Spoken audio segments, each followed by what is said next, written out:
Bismillahirrahmanirrahim. Assalamualaikum warahmatullahi wabarakatuh.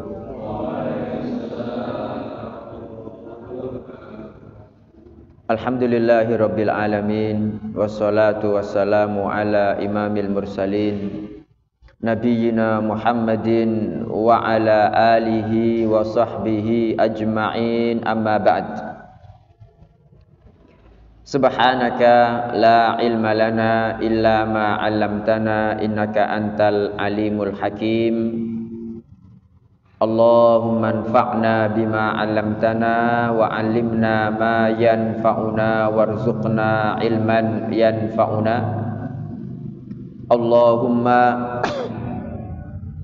la sahla illa ma ja'altahu sahla wa anta taj'alul hazna idza syi'ta sahla faj'al lana ya rabbana kulla syai'in sahlan muyassara. Allahumma inna na'udzu bika min ilmin la yanfa' wa min qalbin la yakhsha' wa min nafsin la tashba' wa min da'watin la yustajabu laha. Rabbi shrah li sadri wa yassir li amri wahlul 'uqdatam min lisani yafqahu qawli. Allahumma inna na'udzu bika min an nadilla aw nudalla aw nazilla aw nuzalla aw nadlima aw nudlama aw najhala aw yujhala alaina. Amin. Bapak-bapak, ibu-ibu dan saudara sekalian yang mudah-mudahan barokah, rahmat, ridho dan ampunan Allah Ta'ala senantiasa dilimpahkan kepada panjenengan semua. Alhamdulillah, malam hari ini kita dimudahkan Allah Ta'ala berkumpul bersama di masjid ini, di tempat ini, Bapak Ibu. Nggih. Mudah-mudahan yang kita lakukan bersama ini dicatat Allah Ta'ala sebagai amal soleh yang kelak memberatkan timbangan kita semua. Dan insya Allah memang yang kita lakukan ini adalah amal soleh, karena kita tolabul ilmi, karena kita mengkaji hadis-hadis Nabi Muhammad sallallahu alaihi wasallam. Maka kita bertawassul kepada Allah Ta'ala melalui amal soleh yang kita lakukan malam hari ini. Mudah-mudahan sebagaimana kita dikumpulkan bersama di masjid ini, kelak kita dikumpulkan bersama-sama dalam surga Firdaus yang paling tinggi tanpa azab maupun hisab. Amin. Oke, sekarang kita masuk kitab zakat, Bapak Ibu. Kita masuk kitab zakat.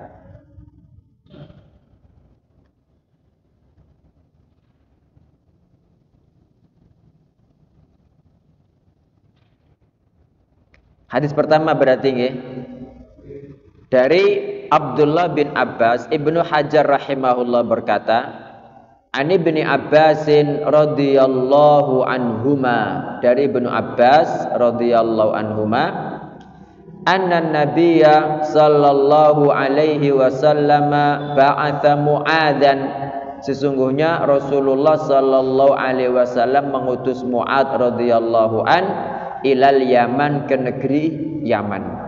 Ini pelajarannya apa, Bapak Ibu?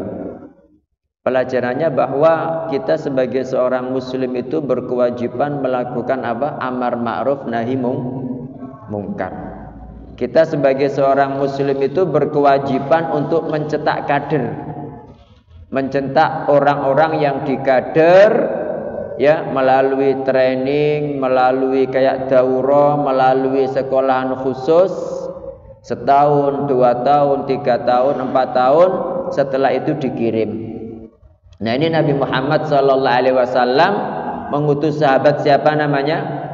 Mu'adz bin Jabal ke negeri Yaman. Jadi Nabi sallallahu alaihi wasallam itu ibaratnya memiliki madrasah, Bapak Ibu. Di madrasah itu beliau menggembleng banyak sahabat. Setelah sekiranya mereka paham agama, mereka dikirim ke berbagai penjuru dunia. Nah, ini mesti kita tiru. Mesti kita tiru. Karena semakin hari, semakin mendekati kiamat, itu kan ilmu syar'i semakin hilang. Jadi mendekati kiamat itu banyak orang Islam tapi tidak ngerti agamanya sendiri. Makanya menjadi kewajiban kita. Loh kok kita? Siapa lagi kalau bukan kita? Orang-orang yang ngaji ini. Waalaikumsalam. Termasuk yang baru datang ini juga. Lojeng Cak Khalid. Iya, jadi menjadi kewajiban kita semua Bapak Ibu untuk mencetak kader. Nek sampeyan ndak punya anak, ya wis anake sapa wae sing mau, gitu loh. Nah, masalah zaman sekarang matur nuwun. Orang-orang itu kan mereka fokus apa? Mempelajari ilmu dunia, gitu loh. Mempelajari ilmu dunia. Andaikan semuanya fokus belajar agama, insya Allah semua ngerti agama, Pak, gitu loh.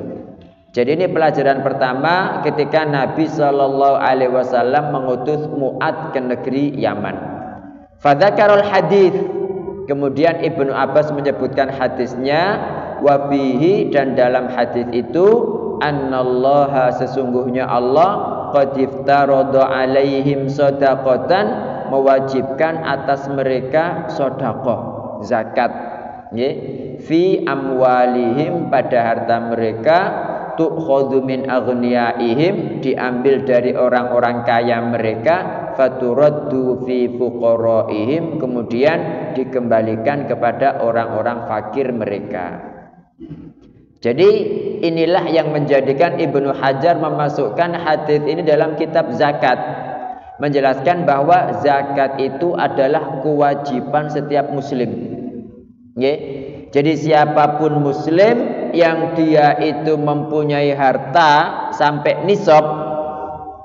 Berapa nisabnya harta Bapak Ibu? Halo? Dereng wajib zakat Ustaz? Nggih. Jadi yang namanya nisab zakat itu Bapak Ibu adalah 20 dinar. Nggih, 20 dinar. Nanti kalau 20 dinar ini sudah 1 tahun dalam genggaman panjenengan. Jadi sekarang ini punya 20 dinar. Ini tanggal berapa sekarang? Halo? Sekarang lo tanggal berapa? Tanggal 24. Berarti sampai tanggal 24 tahun depan, bulan apa ini? Oktober ya? Oktober itu berarti sudah setahun. Ya sebetulnya hitungannya Hijriah. Hijriah itu lebih sedikit daripada Masehi. Nah, itu berarti sudah 1 tahun, maka kita wajib mengeluarkan setengah dinar. Ustaz, dinar mboten paham kula berapa dinar. 1 dinar Bapak Ibu itu sekarang 5 juta. Nggih. 1 dinar sekarang itu 5 juta. 1 dinar itu 4 gram seperempat emas murni. Nggih, 1 dinar itu mulai zaman Nabi uang 1 dinar sampai sekarang tetap.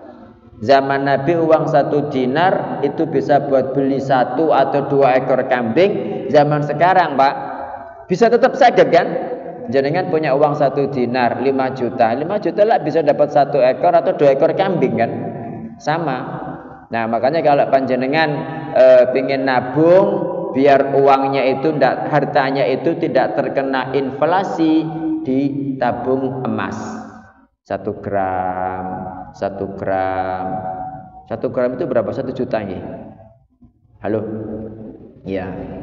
Jadi 1 dinar itu 5 juta. Berarti kalau 20 dinar 20 dikali 5 juta berapa? Halo? Dalam 100 juta. Berarti ngitungnya begitu. Nah ini kemungkinan ya enggak kemungkinan pasti tahun depan 1 dinar itu tahun depan sudah enggak 5 juta lagi, mungkin 6 juta, mungkin 7 juta gitu. Kalau emas kan terus naik Pak, enggak terkena inflasi. Tapi kalau panjenengan punya 100 juta saiki gitu kan, buat tahun depan ya banyak berkurang kon regani. Coba jenengan dulu pas awal-awal ada Indomaret ya kan, nggawa 100.000 oleh wakeh. Nah sekarang 100.000 gitu ku dengko ae loro gak kena, iya kan? Kecuali kalau dengko sasetan kan begitu. Nggih, jadi uang itu nggak ada harganya. Itulah yang namanya, jadi nisabnya berapa tadi? 20 dinar. 20 dinar berapa juta? 100 juta. Kalau sudah setahun dalam genggaman kita dan itu milik kita sendiri, maka dengan tanggal 24 Oktober tahun 2025 kita wajib mengeluarkan setengah dinar. Berapa setengah dinar? 2.500.000. Enggak banyak kan? Dari 100 juta cuma dikeluarkan 2.500.000. Nah, di sini kata Allah, kata Nabi sallallahu alaihi wasallam, sesungguhnya Allah mewajibkan atas kalian sedekah. Sedekah wajib itu namanya zakat. Dan zakat itu ketentuannya Bapak Ibu tadi harta sampeyan. Jadi bukannya orang wajib zakat itu sing uangnya miliaran, bukan. Ketika sampean punya uang 100 juta sudah 1 tahun di tangan panjenengan, itu jenengan sudah wajib zakat. Wajib dikeluarkan, Pak. Kalau enggak panjenengan keluarkan, itu berarti jenengan gowo barang haram. Loh, kok bisa wong duitku dhewe? Itu hak orang-orang miskin. Hak 8 asnaf yang disebutkan Allah Ta'ala dalam surat At-Taubah. Innamas shadaqatu lil fuqara, ya, orang fakir miskin ya, untuk amil zakat, wal amilina 'alaiha wal muallafati qulubuhum, orang-orang muallaf. Kemudian wa fir riqab, untuk memerdekakan budak, wal gharimin, gharim itu orang-orang sing punya utang, hutangnya banyak. Kemudian wa fi sabilillah, untuk sabilillah jihad, wa binis sabil, dan untuk ibnu sabil. Ibnu sabil itu musafir, Pak, yang safarnya itu bukan untuk maksiat, kayak safar belajar gitu loh. Nggih. Pokoknya kalau safarnya ndak maksiat, terus di sini dia kehabisan ongkos, meskipun di negaranya dia kaya, tapi di sini misalnya dia wis hilang semua, yaitu berarti juga dikasih apa? Dari zakat. Nah, di sini disebutkan bahwa Allah mewajibkan atas mereka zakat nih pada harta.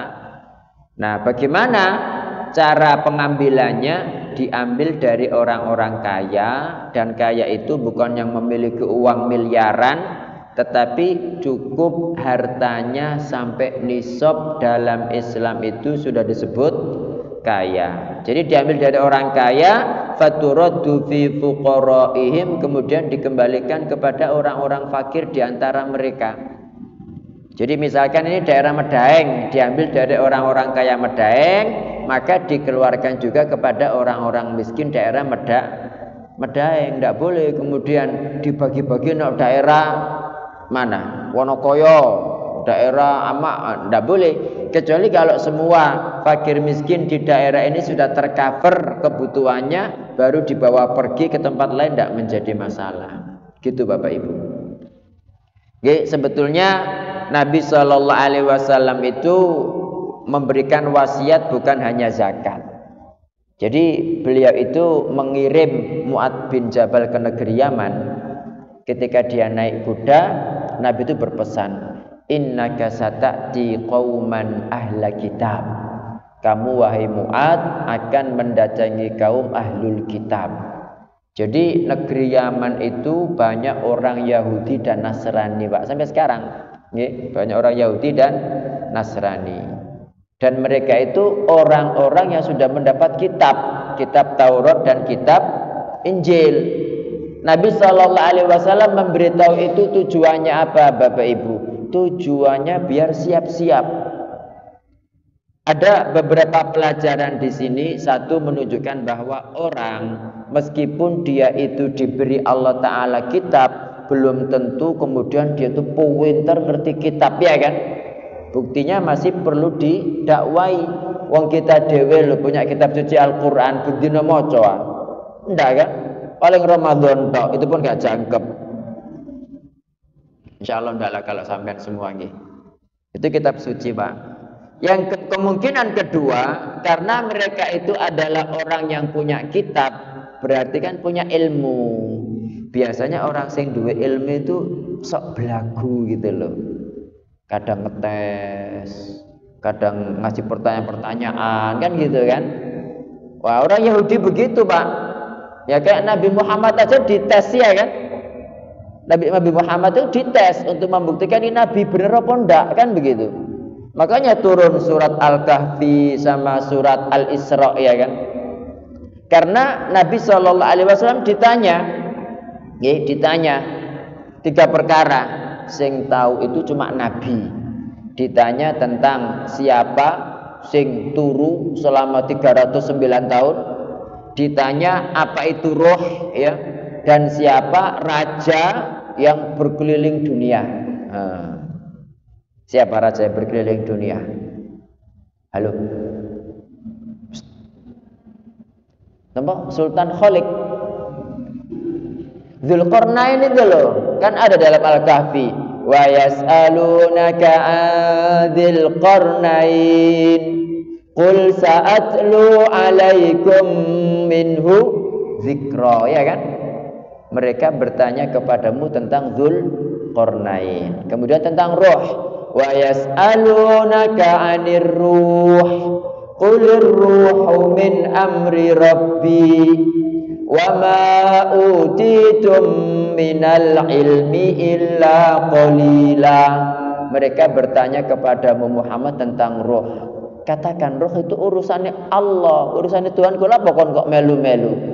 Wa ma utitum minal ilmi, dan kalian tidak diberi ilmu illa qalila, kecuali sedikit. Kemudian Ashabul Kahfi itu kan, id awal fityatu ilal kahfi faqalu rabbana atina min ladunka rahmah wa hayyi lana min amrina rasyada fadarabna ala adanihim fil kahfi sinina adada. Itu surat Al-Kahfi yang kita baca besok itu nggih.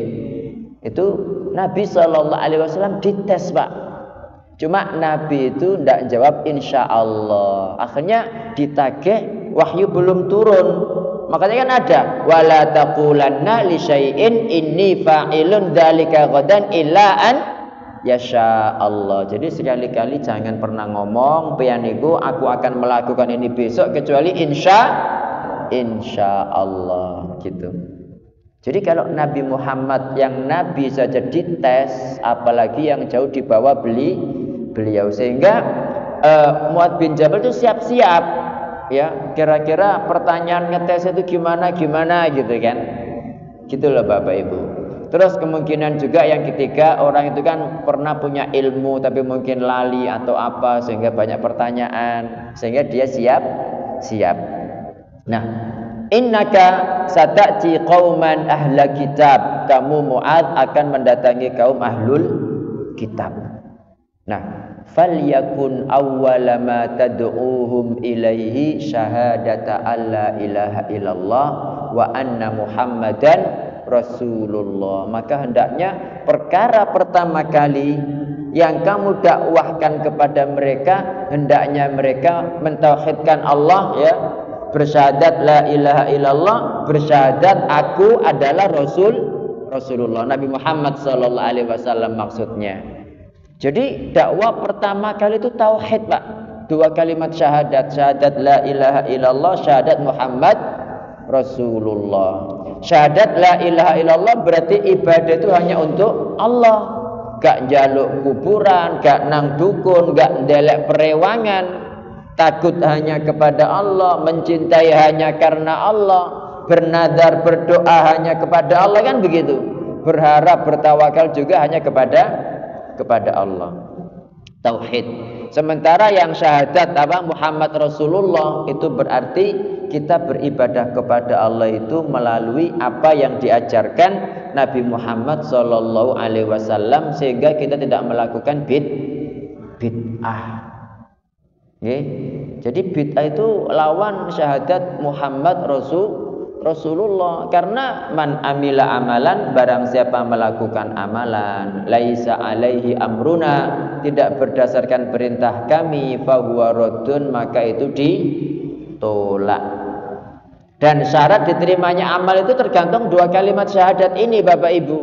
Pertama, murni ikhlas dilakukan hanya untuk Allah. Kedua, sesuai dengan yang diajarkan atau sesuai dengan tuntunan Nabi Muhammad sallallahu alaihi wasallam. Orang ikhlas ya mengerjakan amal ibadah, salat subuh ikhlas tapi 8 rakaat. Diterima mboten? Ya enggak diterima. Carane sapa subuh kok 8 rakaat, nggih? Atau sesuai dengan sunnah tuntunan ya 2 rakaat seperti itu tapi tidak ikhlas, kepeksa misalnya, atau riak, kan sama nggak diterima juga gitu loh. Jadi 2 syahadat itu penting Pak. Sebanyak apapun amal soleh dilakukan seseorang tapi dia musyrik, kan habis amalnya. Maka ini panjenengan juga seperti itu pelajarannya. Kalau misalkan mengkader ulama ya, diterjunkan di pelosok-pelosok, itu tetap dakwah yang pertama kali adalah tauhid. Dan andaikan jenengan sendiri yang terjun, juga dakwah pertama kali adalah tauhid. Cuma ya hindari mengkafirkan, hindari membid'ahkan Pak. Wong orang gila wae lho, diceluk gila ndak terima kok, apalagi sing waras ya kan. Gitu loh. Jadi dihindari, kamu musyrik, kamu kafir, kamu ahli bid'ah itu dihindari. Intinya diajarkan Quran dan hadis gitu. Itu 2 kalimat syahadat. Ini penting itu. Karena kalau ya tadi yang menyalahi apa? Yang menyalahi amal itu kan satu, yang membuat amal habis itu kan syirik atau bid'ah. Syirik menjadi semua amal soleh terhapus, kemudian bid'ah itu menjadikan amal juga terhapus. Itu 2 kalimat syahadat.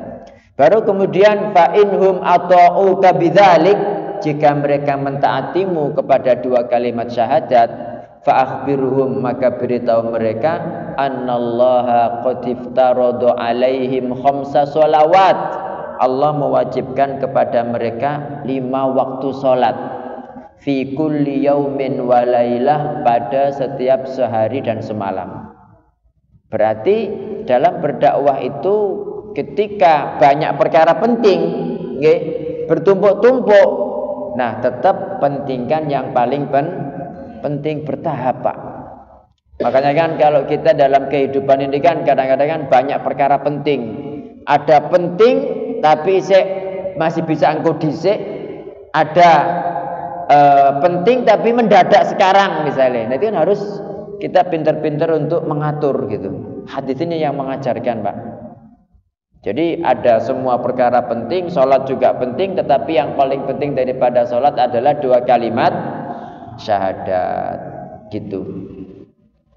Dan ini juga menjelaskan bahwa sholat wajib cuma 5. Idul Adha, Idul Fitri tidak wajib. Tapi ya mosok cenemene wae setahun pisan gak sholat ya kan. Kemudian sholat ya tahiyatul masjid tidak wajib, sholat malam juga tidak wajib, karena yang wajib cuma 5 sholawat tadi Nabi SAW menyebutkan.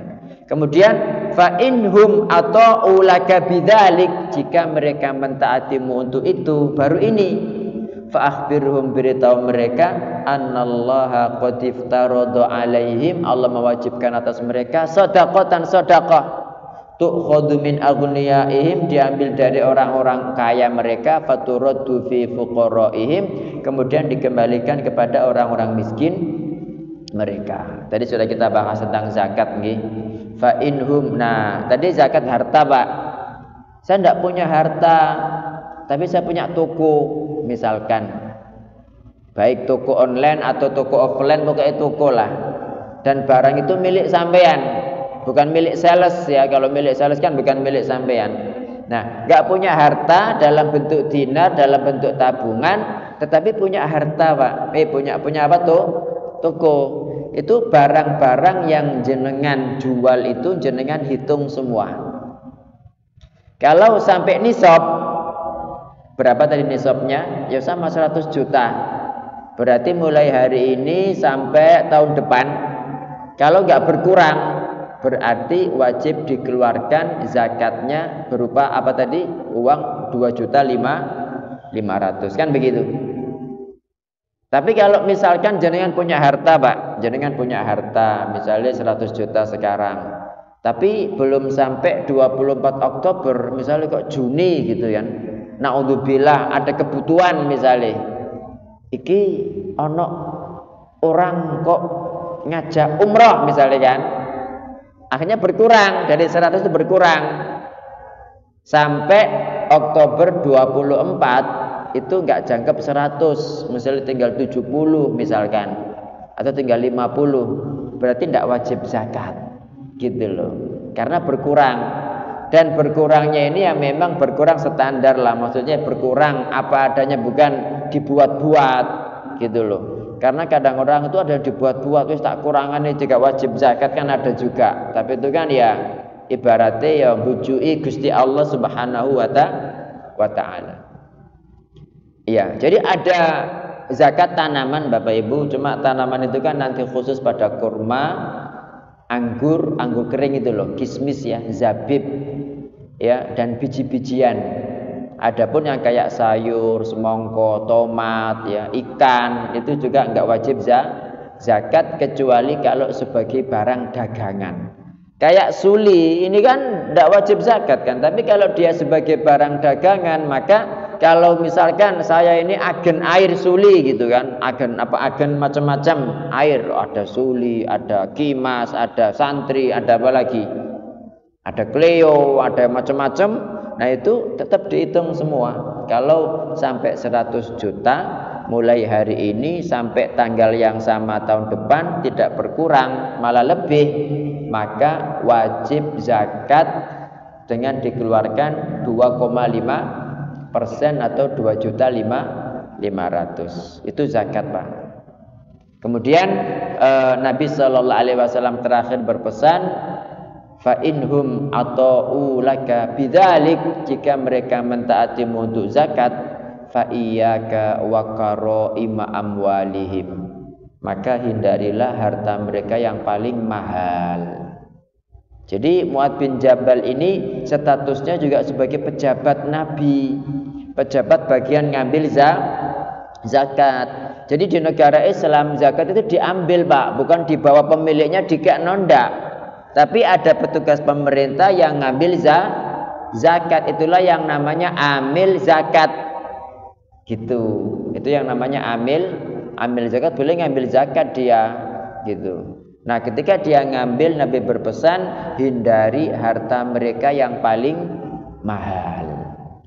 Kemudian wattaqi da'watal madlum, hindarilah doa orang yang dizalimi. Maksudnya kamu jangan berbuat zalim. Memang kenapa dengan doa orang yang dizalimi itu? Kata Nabi sallallahu alaihi wasallam, fa innahu laisa bainaha wa bainallahi hijab. Doa orang terzalimi itu antara dia dengan Allah tidak ada hijabnya. Jadi meskipun yang dizalimi itu orang kafir, Pak, itu bukan Allah membela, itu bukan karena kekafirannya, tapi karena Allah enggak suka zalim. Dalam hadis qudsi itu Allah mengatakan, ya ibadi wahai hamba-hambaku, inni haramtu dzulma ala nafsi, aku mengharamkan kezaliman atas diriku Allah, ya. Wa ja'altuhu bainakum muharraman, aku menjadikan kezaliman di antara kalian adalah haram, fala tadzalamu, maka kalian jangan saling menzalimi. Menzalimi itu dalam masalah harta, dalam masalah apalagi darah, dalam masalah kehormatan. Dalam masalah harta kayak ngutang ya, gak dibayar-bayar, nyolong, ngerampok, ngerampas, ya itu masalah harta. Masalah darah, bunuh orang, ngeplak orang, ya kan. Masalah kehormatan, memfitnah orang, menghibah orang. Nah itu rata-rata di situ, Pak, kezaliman sesama bani Adam. Ini yang menjadikan amal soleh habis itu di situ. Yang menjadikan orang bangkrut atau muflis itu di situ. Jauh-jauh kita menzalimi bani Adam, Pak. Kan ada itu wanita masuk neraka gara-gara Daniel apa? Gara-gara kucing, dapat kan kucing itu.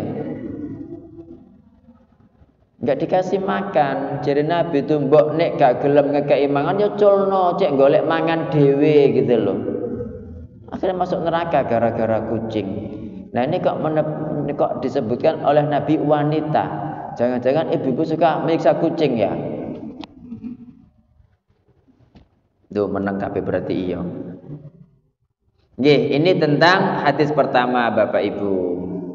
Hadis kedua ini hadisnya panjang tentang zakat, nggih, tentang zakat yang diputuskan oleh Rasul sallallahu alaihi wasallam. Wa an Anasin radhiyallahu an, dari Anas radhiyallahu an.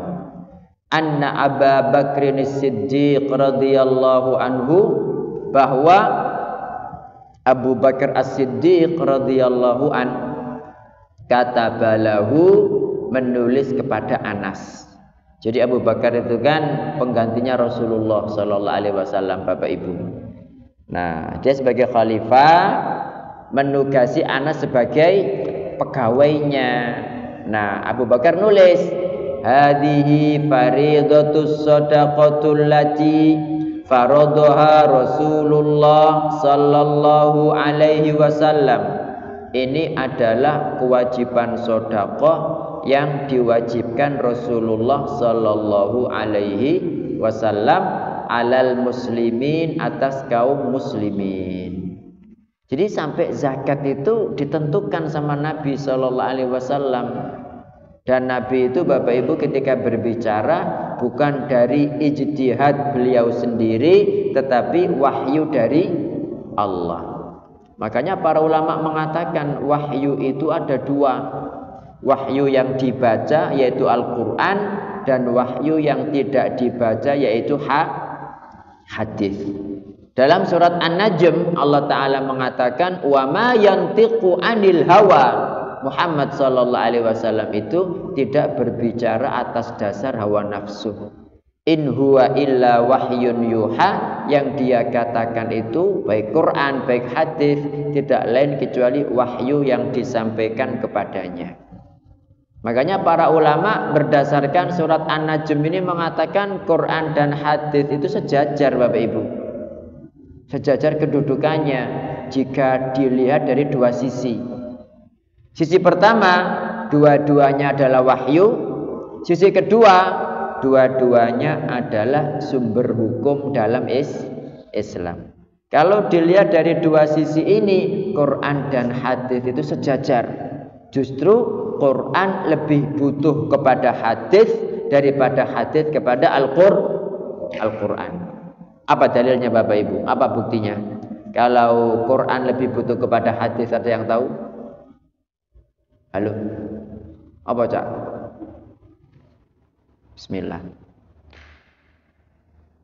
Ya kan masalah sholat loh. Jangan baca Quran ada tak penjelasan maghrib itu harus 3 rakaat, bacaannya jahar. Nggak ada sih. Nah jangan baca tahiyat, at-tahiyatu lillah wassalawatu watthayyibatu di mana? Ada di Quran? Nggak ada.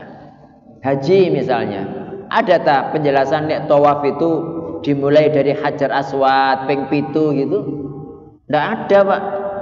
Mari ngono wis mari finise ketujuh nongone Hajar Aswad, mari ngono ngombe zam-zam dhisik sebelum menuju untuk sa'i ya kan? Itu tidak ada penjelasannya untuk umroh itu. Kemudian untuk haji juga tidak ada, harus mabit di Muzdalifah, wukuf no Arafah, cara sholatnya ya apa kan tidak ada kan? Itu tidak ada. Jadi dari sisi ini Quran itu lebih butuh kepada hadis, Pak, karena Quran itu global. Sementara hadis itu yang menerjemahkan, yang memperinci gitu loh. Nggih. Ini adalah kewajiban sedekah yang diwajibkan Rasulullah sallallahu alaihi wasallam atas kaum muslimin, wallati amarallahu biha rasulahu, dan zakat yang diperintahkan Allah kepada Rasulnya. Nah, cuma ini di kita ndak ada. Jangan punya unta ta? fi arba'in wa ishrina minal ibil, pada 24 ekor onta, famadunaha, pada 24 ekor onta, famadunaha, dan yang di bawahnya al-ghanam, maka wajib mengeluarkan zakat berupa kambing. Itu fi arba'in wa ishrina minal ibili famadunaha al-ghanam.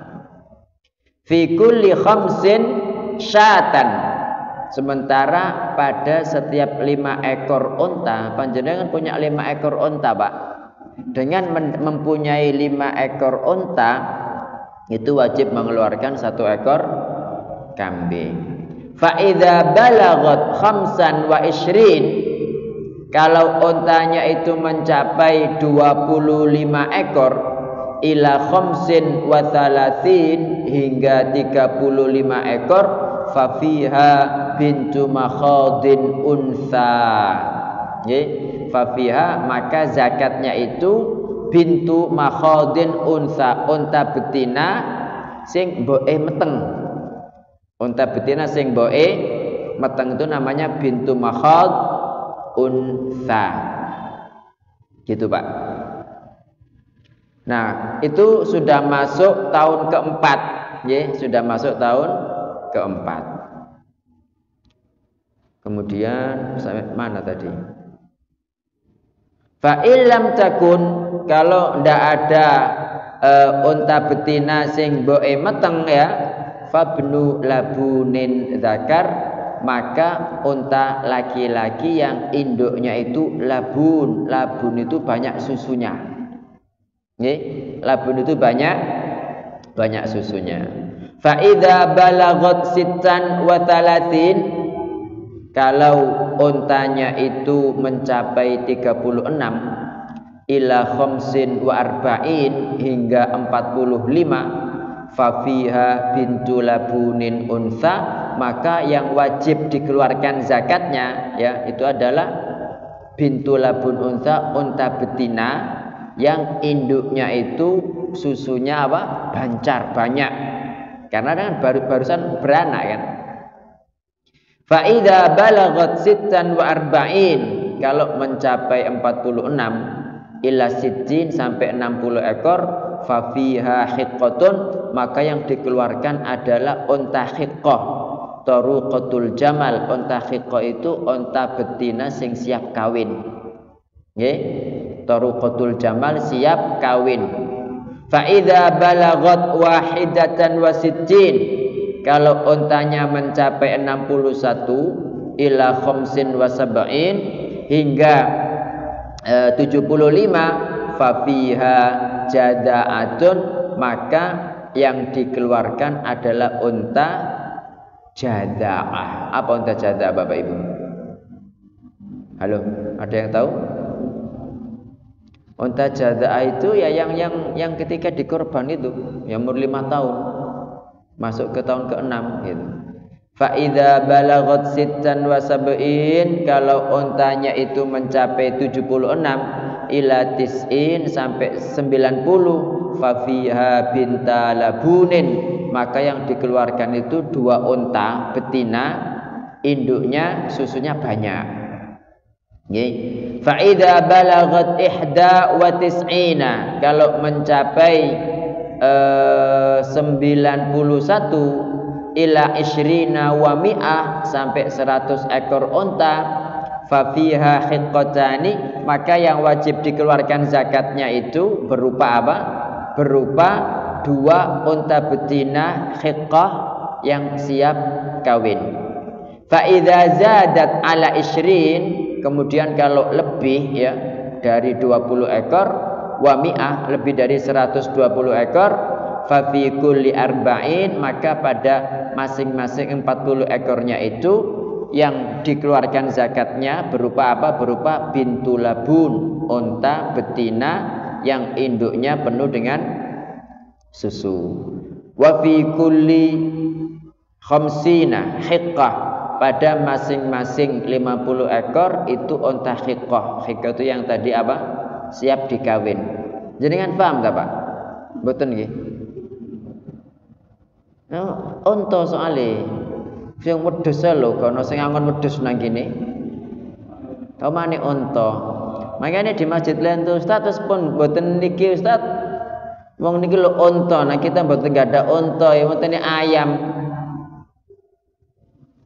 Iya.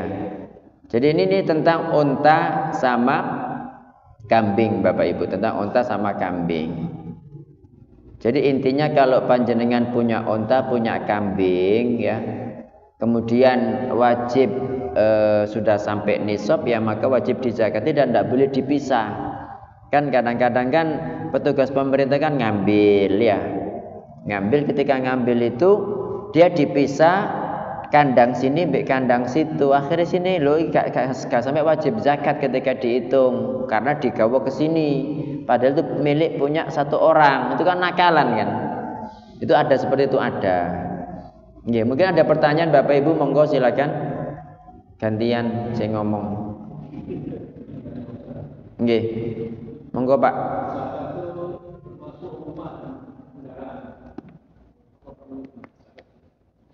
Rumah sama kendaraan apa perlu dizakati? Nggih perlu dizakati kalau rumahnya disewakan. Jangan punya villa gitu atau punya di sini punya hotel. Nah itu hasilnya wajib dizakati. Tapi kalau rumah yang jenengan tempati, mobil yang jenengan pakai, motor yang jenengan pakai, mboten wajib zakat. Nggih. Sawah yang jenengan garap, andaikan punya sawah, enggak wajib zakat. Yang wajib dizakat itu hasilnya. Terus sawah kalau nganggur, yang enggak wajib zakat cuma mubadzir. Nala pokok dinggurno. Andaikan enggak ada sing garap ya ditanduri apa, mbu singkong, mbu pepaya, mbu gedang ya kan. Itu kan bermanfaat. Masih ya dicolong lho, itu kan sedekah kan. Ya apa enggak? Nggih. Masih dicolong itu sedekah. Nabi sallallahu alaihi wasallam itu mengatakan, "Ma min muslimin yaghrisu ghursan wa yazra'u zar'an." Tiada seorang muslim yang menanam tanaman. Jadi kalau yaghrisu sama yazra' itu artinya sama, menanam, Pak. Cuma bedanya yang satu lewat tunas, yang satu lewat biji. Fayakulu minhu insanun, kemudian dimakan manusia. Au bahimatun, atau binatang ternak, au tairun, atau burung, illa kanat lahu bihi sedekah, kecuali baginya adalah sedekah. Jadi kalau panjenengan punya apa? Sawah nganggur, ladang nganggur, pekarangan, mending ditandur-tanduri apa gitu loh. Tanduri lombok, tanduri tomat. Masa sampean enggak butuh dibagi-bagiin tonggolak seneng sih. Ya apa enggak? Itu bangunnya nganggur enggak menghasilkan apa-apa gitu. Tapi intinya kalau ada sawah nganggur enggak wajib zakat. Insyaallah begitu Pak. Jelas nggih? Ada lagi yang ditanyakan Bapak Ibu?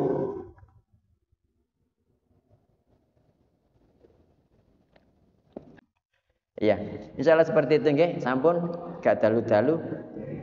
Nggih, terima kasih atas perhatiannya. Kurang lebihnya saya mohon maaf. Jika ada yang benar itu dari Allah Subhanahu wa taala, jika ada yang salah dari saya sendiri, saya beristighfar kepada Allah taala dan mohon dimaafkan. Barakallahu fikum. Subhanakallahumma wa bihamdika asyhadu an la ilaha illa anta astaghfiruka wa atubu ilaik. Wassalamu alaikum warahmatullahi wabarakatuh.